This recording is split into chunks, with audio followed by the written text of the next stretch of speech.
As a young man, the Vilna Gaon was part of a group of aspiring Talmidei Chachamim. Many years later, after the Vilna Gaon became famous far and wide, one member of that group met up with his old friend and asked him how he'd managed to become so great in learning. The Vilna Gaon replied to him, "Do you remember the Gemara in Chagiga where Hillel says, 'You cannot compare someone who reviews his learning 100 times to one who reviews his learning 101 times?' "Yes," replied the friend. Said the Vilna Gaon, "Did you really believe that Gemara without any iota of a doubt?" "Of course," said the other one. The Vilna Gaon said, "I didn't, and so I checked it out myself." Inspirational stories about great people can often have the reverse effect. They can uninspire us by the seemingly unbridgeable gap between our own efforts and the stories of self-sacrifice and extraordinary commitment.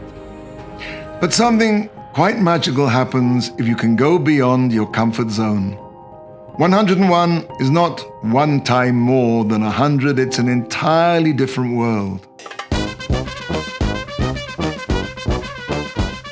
Once there was a competition to climb the stairs of the Empire State Building, all 102 floors, without stopping.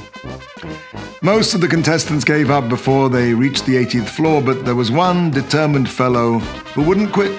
On and on he pushed 81, 82, 83, 84 with nothing but willpower. He pulled himself up to the 88th floor. He crawled up to the 89th. He lay sprawled on the floor listening to the wind howling outside the building.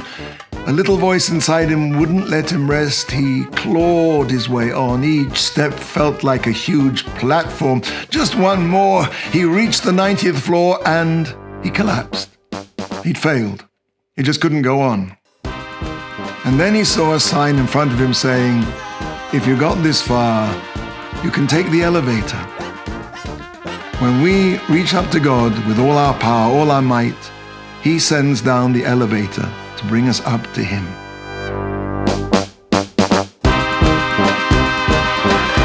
Есть баллада, есть горячий баб, когда танцы на фон, речь биг